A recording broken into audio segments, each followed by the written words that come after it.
All right, guys, welcome to the Digital Barbell Podcast. Thanks so much for being here. Hope you're having a fantastic day so far. If you are interested in the Holy Grail, like something everyone dreams of, this is the episode for you. No, I'm not talking about having as much money as Jeff Bezos or a fleet of Airstreams of every size. I'm talking about being able to build muscle without gaining fat. Isn't that what everybody wants? We're going to get into that topic today. We're going to talk about a 3-step plan to build muscle without gaining fat. Before we get into the meat, the muscle of the subject, sponsor for the day, you ready? We're sponsored by fall because here in Central Texas, we haven't experienced any fall yet. But it's coming today. It's finally on happening. Its way. This, I got a PSL in my mug right here. I'm embracing the fall vibes. I don't see any leaves changing outside, but we just had our morning meeting, our weekly meeting with our coach Haley, and she was in a beanie cap and a sweatshirt, and we pop on the camera like this, and she's like, "I can tell where you are and where I am." It was funny. Yeah, we're about to break 60 degrees. We were in the pool yesterday. Okay, well, like I said, we're going to talk about building muscle without gaining fat. I want to put a little disclaimer out there at the beginning of this. It's impossible to gain muscle and the weight of muscle without gaining any fat, but the 3-step approach we have in this episode is going to give you the best chance of gaining the least amount of fat possible as you gain muscle. So that's a little disclaimer before we get into it. The reason that we care about building muscle and not gaining fat is because almost everybody is working out for health, longevity, all that kind of stuff. But most people also want to look a little bit like they work out. And building strength and muscle is the key to eventually looking like you work out. And if you want to look like you work out and see visible definition of your muscle, well, you don't want a bunch of body fat hiding the definition of that muscle. So that's where we're coming at with this approach. So let's talk about why this matters right now. We're releasing this podcast episode the middle of October. And I don't know about you, but as we've talked about before, this time of year, dieting can be harder, cutting calories can be harder. This is a great time of year where calories are abundant, there's festivities, there's seasonal food to allow yourself to have a little bit more calories and really focus on building strength and muscle. So to make results more effortless, time your goals around the seasons of your life. And that's why we're focusing on this right now. Not to turn this into a sales pitch because we really want this to be a practical episode, but in honor of this topic, we've decided to release our 12-week strength program built that originally was written in 2020. Tons of people have had success with this program. Like I said, it's a 12-week program dedicated to helping you build strength through lifting weights and progressive overload. And we're going to start it really soon, October 28th. Yeah. We're not going to make a big deal about this, post it all over social media and that kind of stuff. But for our podcast listeners, we're going to make it happen. Yep. This is like I said, 12-week program. It's designed to be 4 workouts per week. That can be done in about an hour per workout. Hour to an hour and a half. There's a little disclaimer with that is if you're going to do the dumbbell version of the program, your weights are going to be a little bit lighter, a little bit less rest between sets. Yeah. So you can get it done in about an hour. But we also will have a barbell version of the program for people who are experienced with barbell lifts. You don't need a lot of special equipment to do this. A lot of our clients have done it at home. You can do it at a commercial gym. Well, yeah, but you need access to barbells, a variety of weights, and a squat rack and a bench. So I think you do need some special, not special equipment, but you need to have access to a gym with a variety of weights. We do have a dumbbell version available.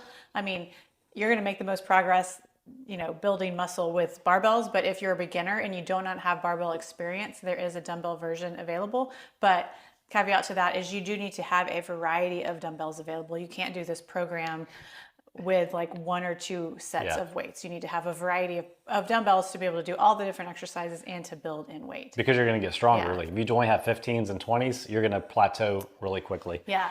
And so this will be a 3-month program. So this will be, if we started at the end of October, this will take you through November, December, and January. These are the perfect months for dedicated strength building exercises for putting on muscle. Right.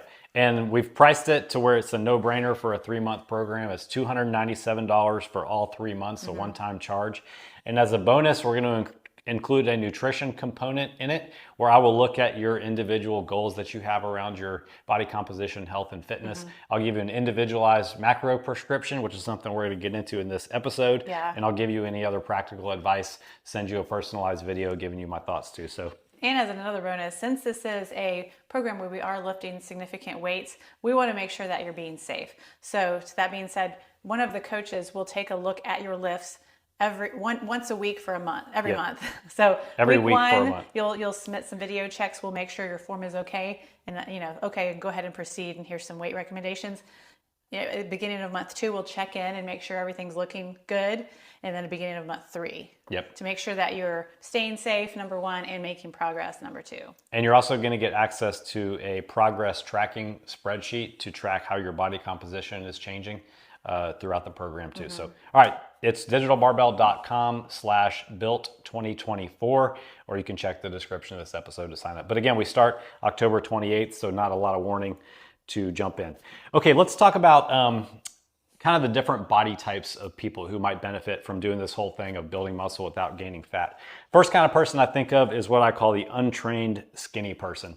I've been this person before in my training life. This is somebody who just generally has very low amounts of muscle mass. They've probably not done any kind of weightlifting in the past, but they also have very low body fat levels. These are the ectomorph kind of people. They're just kind of skinny, maybe look a little bit frail, and you wouldn't say, hey, can you help me pick up this couch to this kind of person.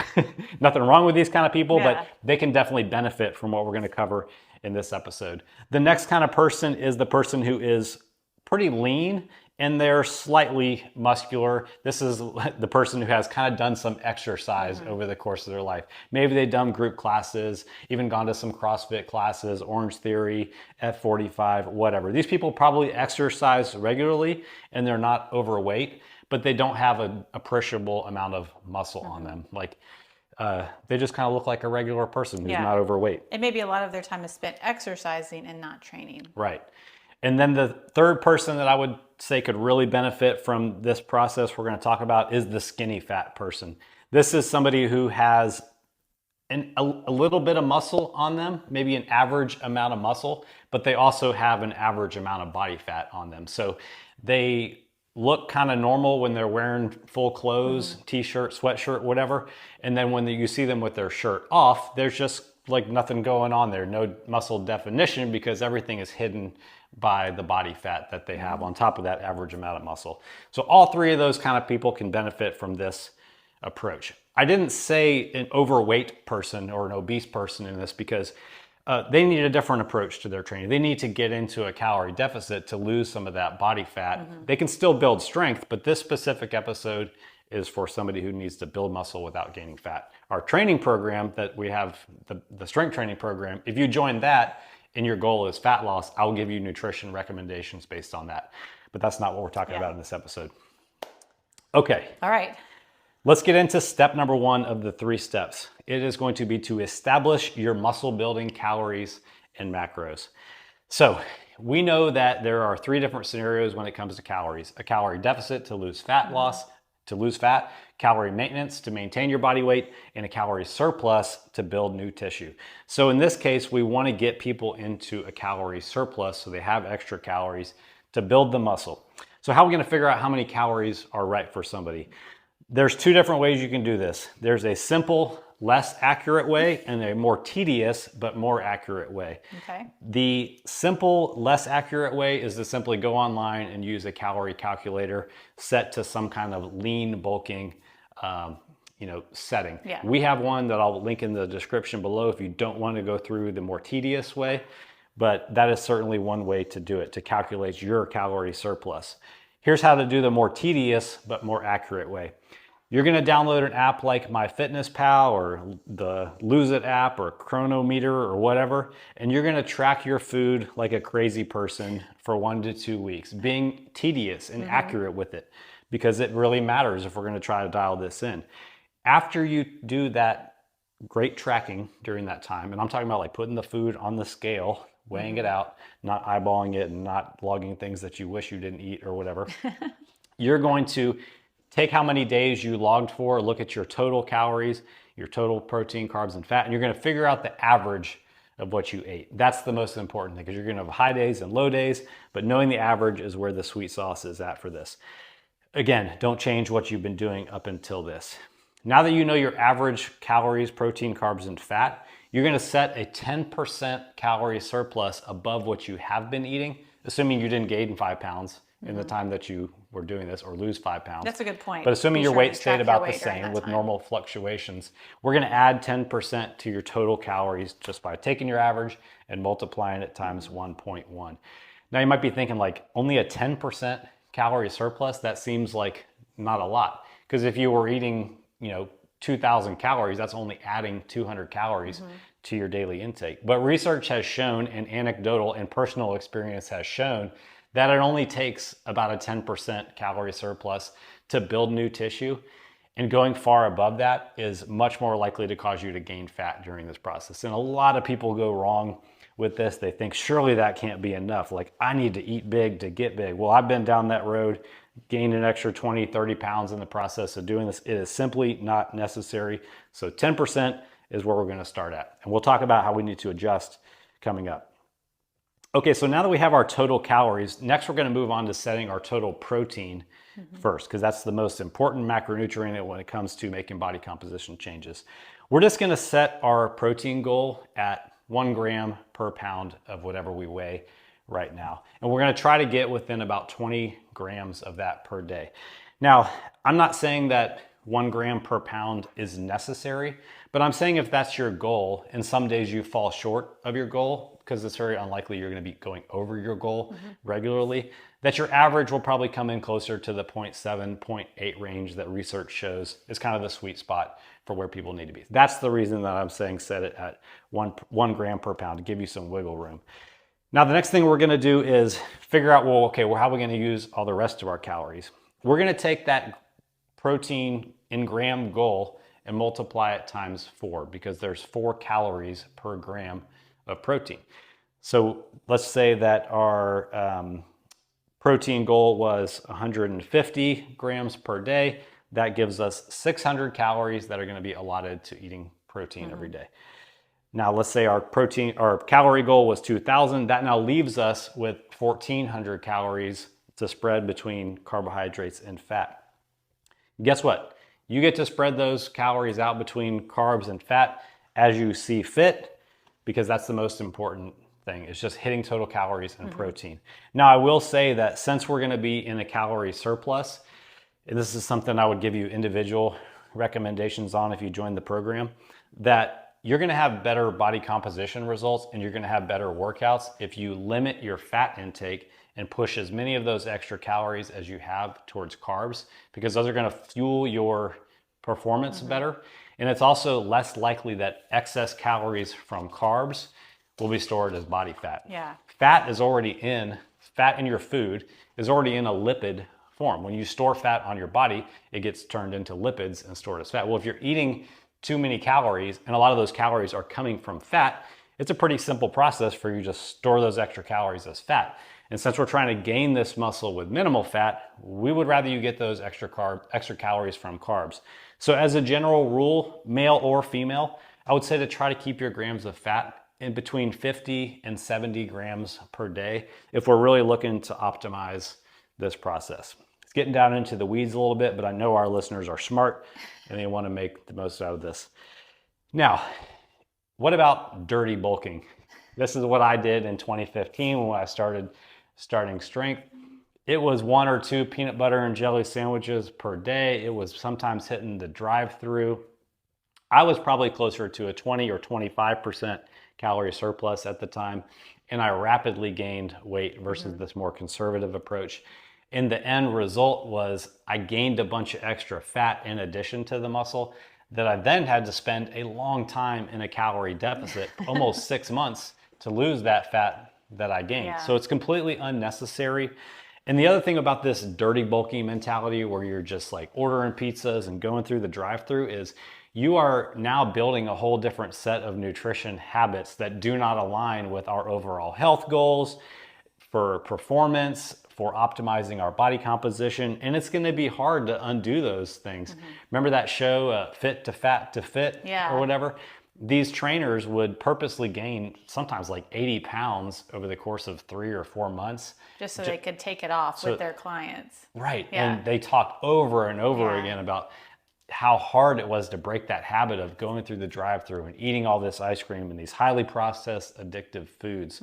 Not to mention, let's go back to the fact that we're trying to look like we work out also. How productive do you think your workouts are going to be if you're dirty bulking and, you know, slamming 6 pieces of pizza the night before a workout? You're going to wake up feeling like there's a war going on in your stomach. Your sleep is going to be awful. All those things are going to affect your performance in the gym, which is a huge part of building this muscle in the first place. So that is the reason we're not going to go the dirty bulking route. So now you know how to set your calories, you know how to set your protein, you know how to break your calories out across carbs and fat with your remaining calories. The only thing to do with that information is to put it in place, give yourself grace when you don't do well at it, and immediately get right back on track. That is step 1. All right, step 2 is going to be setting up your training for lean bulking. So let's go. If you've heard this podcast, you know the type of training that we do. We combine the best of strength training, bodybuilding, and CrossFit. For your general athlete, for us, like that's just what's going to get you the results. But for this stage, you are going to be a strength and muscle building athlete. Yep. We're going to drop the burpees. We're going to drop the running. Everybody's like, praise the Lord. It crushes me, but not forever for this particular cycle. So you're going to be making sure that you are training in an organized way. You're using an organized training program and using progressive overload, where we are adding weight to the bar, adding weight to the dumbbells each time that we're successful, each time we work out. So we're going to have to be like taking notes, knowing what we're doing, having an organized training program, and being an organized trainee. You mean we're not just out to burn calories anymore or get a sweat on? No. Yeah, exactly. So let me give you a little breakdown of like what our built program looks like, and just so that you can get an idea of like what type of training. And so I don't know if we mentioned this in the beginning, but we do have a men's and a women's version of this. And the reason that we recommend that is the men like to hit the chest a little bit more, and the women might want to focus on the glutes a little bit more. So we'll skew some of the bench press days to maybe like a lunge, sumo, deadlift type of thing for the women. But otherwise, everything else is pretty much the same. So on day 1, we're going to hit our squats. We're going to have a bench press and a dumbbell bench press, a tricep, and a push-up. So as you can see, that's a lot of chest right there. Day 2, we're going to hit a deadlift. We're going to do those all-important dumbbell rows, some lat pull down, some face pulls. On day 3, we're going to hit squats again. So we're going to be squatting twice a week in this program. Overhead press. We're going to do some RDLs, some calf raises, and some abs. And then on day 4, we're going to hit the bench press again, this time with a close grip, curls, triceps, more curls, more abs. So that's kind of the way we break it down. And there's a rest day thrown in there. Yeah, it's a 4-day-a-week program. We would recommend 2 to 3 days in a row before you hit a rest day. So it'd be like 2 days on, 1 day off, 2 days on, or you could go 3 days on, 1 day off, 1 day on, something like that. And the rest of the week you're going to be resting. That's just an example of our program, but that's what a strength program looks like. Is these kinds of exercises done. Why don't you talk about like the effort level and the intensity that we're looking at? Yeah, we're going to be making sure that we're, for example, for our squats and our deadlifts and our bench presses, we're going to be doing 3 to 4 sets of 5 reps, adding weight each time that we are successful. So we're going to be starting you guys at like an 80% to 85% effort, and then building up that intensity as you go along. For the accessory movements, just like we do in our regular program, you're going to be working, just 1 or 2 reps before failure. So we give you hard sets so that we don't stop you at a rep range. You stop yourself whenever the bar or the dumbbell starts to slow down, but before you hit failure. And this is, working at these type of intensity levels is going to keep you making progress, keep you safe, but keep you making progress. Yeah. And like, notice Blakely didn't say anything about you're going to use X weight. That's the thing about strength training, is it's not about the number of pounds on the bar or on the dumbbell. It's about, did you work in an effort level that caused you to get stronger for your next workout? That is the secret of strength training. Yeah, you could be starting your squat at 65 pounds because that is what you were comfortable with. That's where your form is perfect. and that's another thing that like having someone look at your form and make sure, okay, that is good, because there's nothing worse than like getting under the bar, doing a month of this, and then like being like, oh, my reps weren't good. I was doing short ranges of motion and I didn't make progress because I didn't really know what I was doing. So, if like your squat is 65, 95 pounds to start, that is perfectly fine, because that is where your form is perfect, and you are going to continue to build in that strength, in the form and the accuracy and the flexibility and everything as you go along with a structured program like this. Yes. Amen. And like, we're not, like I said in the beginning, we're not trying to just sell a program right here. But that's what strength training is. But this is what strength training is to, have an organized program where we're using a progressive overload. Yeah. To build in weight and reps each time you hit the gym. Because like, I know a lot of our listeners are very familiar with exercise, like, maybe even like these kinds of programs where it's like you want to keep your heart rate up for the entire 60 minutes. Well, strength training is a lot different than that. Yeah. You do your effort, you rest a lot, so you can put in a full effort into the next thing. It's not about keeping your heart rate up between exercises or mashing up 6 different things into a circuit. That's not what strength training is. That is not the way to build muscle. And that's what we're talking about in this episode. Yeah. What about conditioning? Conditioning, I mean, you could do something like a walk or something steady one or two times a week in addition to this, but I wouldn't do like this plus like a CrossFit class 3 times a week. Yeah. Because as much as it pains me. The 2 reasons I think that you don't want to do that is, number one, we're trying to maintain a slight calorie surplus here.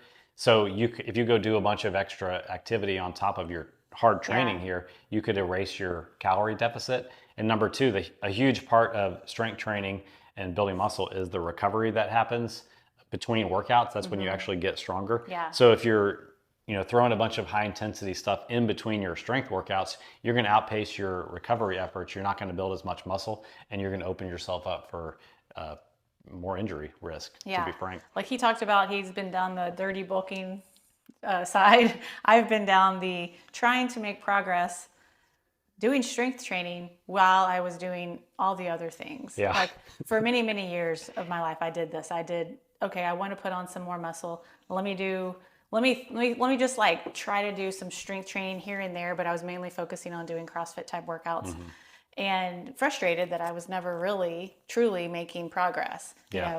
Not until in 2019, when we moved to Idaho, I decided, okay, I'm going to buckle down and I'm going to do this. And I also buckled down on how I was eating. Like I was like, I am going to eat just enough. Like what you said, eat enough, eat more than I felt like I, was normally eating. Yeah. And did it finally work? We're just coming across some pictures that like I have like a thing where I have like, okay, and this year, here's what I look like and here's what I weighed, and like today I'm like 12 to 14 pounds heavier than I was when I was going through the motions of that. And when I look back at those pictures, I was like, dang, I did not look like I lift. You were back to you were really the lean, slightly muscular exerciser. Slightly muscled kind of person. Lean, but didn't look like you would be like, can you help me lift this couch? Yeah. I think that you brought up a great point there, because I think a lot of people, they're trying to get a more lean, defined, muscular body, and maybe they're putting in plenty of exercise. Maybe they're training and they're using progressive overload, but they're stuck in this mindset that the result they want to get is from constantly dieting and restricting calories. Or constantly moving, constantly getting out of breath. Right. And I even at the gym, after I had already learned this lesson when I owned the gym, and I would talk to clients, they still had that mentality of like, I need to be sweaty, I need to be out of breath, I need to be like on the floor in order for me to be like getting the results that I want. And I was like, you actually don't. Right. Yeah. It's counterproductive. And that's the lesson I learned, was that I didn't feel like, it's kind of like that thing of like, did I even work out if I didn't you're exhausted. Like when you're doing a program like this, it's like I said, it's 60 to 90 minutes, depending on the weights that you are lifting. It's a lot of work. You are going to be like resting between sets, 3, 4, 5 minutes, but it's tiring, but you don't feel the same as you do when you like leave a CrossFit class. Right. And I think that's a little bit of a mind shift for you to get through, like, okay, I'm okay. I'm still doing the work. And it's kind of like anything. You have to go through the process until you see some results and you're like, oh, this is actually working. Like, and especially with the timing of this year in the colder months, you might finish one of these workouts, your muscles are completely spent, but you're not even sweating. You could go get a coffee or whatever. And another thing, like, all that being said, like, I prefer the type of training we do on a daily basis. I prefer mixing some strength training, bodybuilding, and CrossFit for my daily workouts. Like, that's just what I prefer. Because, when we did this, I did gain, you're not going to not gain a little bit of body fat. Like, I gained a little bit of body fat around the waist. We're going to talk about how much is acceptable too. Yeah, but I mean, like, you're going to feel a little bit different. But so it's not something that I want to do forever, but it's something that I now know is worth doing for a period of time. For sure. The trade-offs are definitely worth it. Okay, that wraps up number 2, which was setting up your training for lean gaining. Step number 3 is going to be tracking your progress and making adjustments based on what you're finding. Do you want to talk about the training side of this? Yeah, and like I said at the beginning of this, just tracking your progress is the number one. You've already got a dedicated strength program you're following, but you've got to be making notes and tracking your progress. You can use apps. You can use things like, we use True Coach with our clients. You can use, like, there's like Beyond the Whiteboard. You can use I like notebook. You can use a journal. Yeah. But not only keeping notes of, like, what weight you did, and even, like, some personal notes of, like, how it felt, like, how was the form, like, videoing yourself, making sure that you know what you're doing when you're in the gym. That way, like, the time that you spend in there is not wasted. Yeah, leave yourself a note. Go up and weight next week. Yeah, or, like, I was grinding on reps 4 and 5. Let's hit this weight one more time. Yeah. Or I even put notes in there of, like, I was sick, or I, like, my like, back was bothering me, so I put a little weight off that day. Jonathan snored. So if you go back the next week and you're like, oh, I was at that weight, you kind of can remember. Yeah, I like that. Remember why you were there. So it's not going to be all like, we're going to start at our weight and we're going to add 5 pounds and it's going to be like just a straight line up. Yeah. There's going to be times when we're, like, not able to hit that next weight. There's going to be times when we're tired, or when people are in town and we didn't get sleep and things aren't perfect. So what do we do when that happens? Yeah. We want to make sure that we are okay with not always making progress. So from workout to workout every single time. Yeah. Have the expectation that's normal to not do that. So some things that you can do if you start to get stuck are to make sure that other things are in check. Like, are we getting enough sleep? How is our nutrition? All of those things. Are we getting enough rest between sets? That's the first thing I add. When people get frustrated if they go 2 or 3 weeks where they're like, I can't get another rep, I will be like, let's add another minute of rest. Yeah. Let's make sure, especially when you're doing your upper body, your bench presses and your strict presses, add another minute of rest. And that's really can a lot of times just squeak something in there. Some people just heard you say add another minute of rest, and they didn't realize that in strength training, you're supposed to rest more than 10 seconds between sets. There's your first problem. Yeah.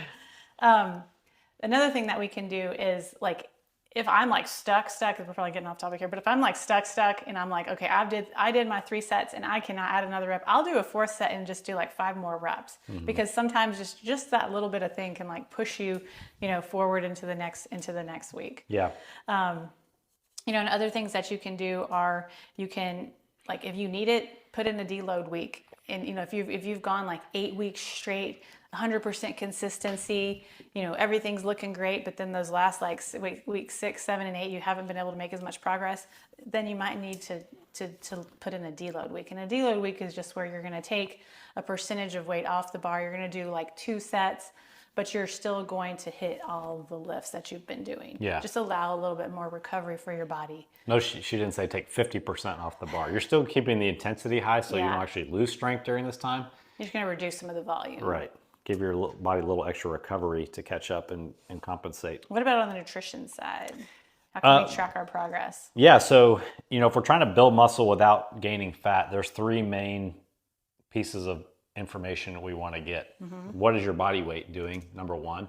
What is your body composition doing? And the One way we do that is by taking progress pictures. And then number 3 is by taking body measurements. Because we'd like to have 3 things to look at in case we think we're not making progress in one of those. At least we got 2 other things to look at to see what's going on.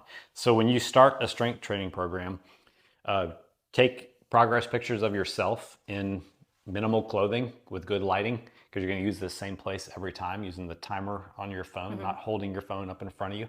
We're going to get a front picture, a side picture, and a back picture.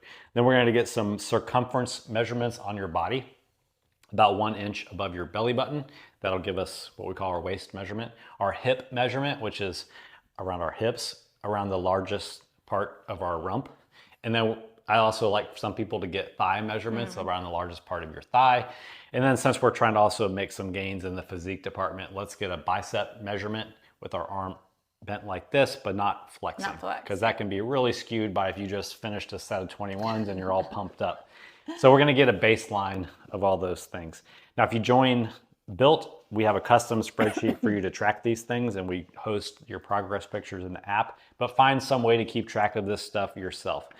We are going to weigh yourself every single day while we're on this journey, because we want to know the average of your weight per week, because we want to see your average weight going up week after week. Now, some weeks it won't go up, but overall we want to see the trend going up. So you'll be like, oh man, I'm going to be gaining weight. Don't get too nervous. We're going to go about this in a conservative way because we're trying to minimize fat gain. The sweet spot to gain muscle without gaining fat is going to be about 0.5% to 1% of weight gain per month.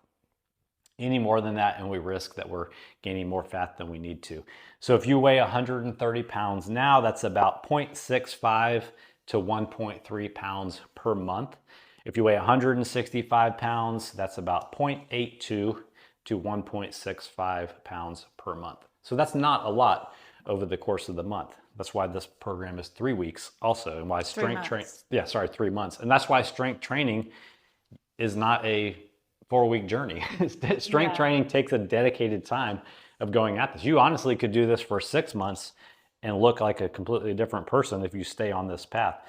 Now, if your average weight isn't trending up, we're not going to panic. We're going to go to our other 2 metrics and see what's going on with those. So we're going to remeasure, see if our waist circumference is going down and if our thighs, hips, and arms are going up. Because you're not really going to build a lot of size and muscle in your midsection. But if you're recomping, meaning you're actually losing fat and building muscle at the same time, we'll see your muscle size go up, but your waist measurement go down. So the muscle that you're building is being offset by you losing some weight, which is why your weight isn't really changing on the scale. We can also do a side-by-side of your old progress pictures versus some current ones and see if we're seeing any body composition changes. That's the best way too. As we've talked about before, progress pictures. Get an app like PhotoGrid or Diptyque or whatever, and put those pictures side by side. Don't swipe, and try to see the difference looking at them side by side, or just popping them on your computer and seeing them both at the same time is where you're going to see those changes. You ain't ever going to see it in that. Okay, so let's just say you did all those things and nothing is showing any progress. It's time to get honest about your compliance with some of these things. Are you skipping meals? Are you actually in a calorie deficit or at maintenance? Are you doing extra activity because you just feel like you need to be doing a bunch of other stuff? Are you slipping in extra CrossFit classes or, averaging 20,000 steps per day? Let's stop doing that. And then see if your weight starts to trend up again or if the other metrics start looking better. If none of that works or you really are being honest with yourself and you're 100% on point, it's time to add some calories in, because there's this component of your metabolism that happens subconsciously where you eat extra calories and it just kind of causes you to move more subconsciously. You may be burning off some or all of that 10% surplus. So we're going to bump up your calories 5%, keeping your protein the same and just adding some extra carbs. And then we're going to give that 2 weeks to settle and see if your weight starts to trend back up at that conservative rate that we're looking for.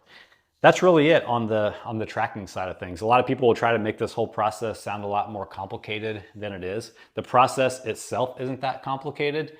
Having a program to follow, some accountability, and the right expectations and patience is the hard part of this process. If you're listening to this podcast, you can legitimately change your physique with this process if you fully commit to it.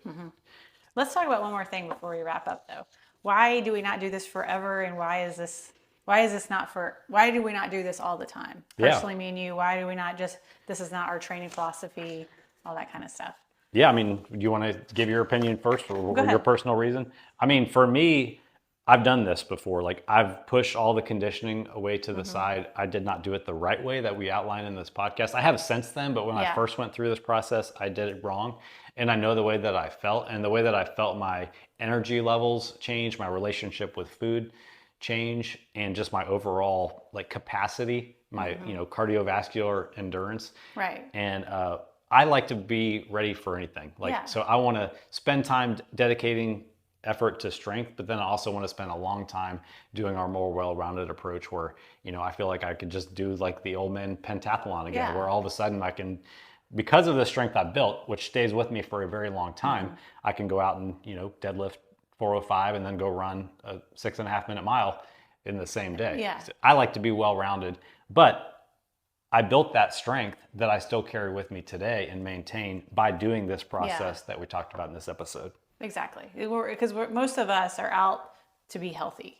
We're not out to like be on stage somewhere being a bodybuilder or do a strength competition or anything like that. We're just out there to be healthy. So using a dedicated time to build strength, if that's something that's needed, that's awesome. But it's not something that we want to do forever because it's not the best way to health, like you said. Right. Yeah, it's good to go through seasons. Yeah. But I think like our populations that listens to this episode, since they're already active and they want to be healthy and fit, like if they're interested in this topic, there's a good chance they don't already see these results. They don't have appreciable muscle. They can't see the definition of those muscles. They don't feel as strong as they think they should. And doing this for a dedicated period of time is the solution to that, I feel like. But for your overall trainee, and after you've done this, going back to something where you're both working on you're continuing to work on your strength, and that's the beauty of how we train our clients overall, is because they can continue to make progress. Yeah.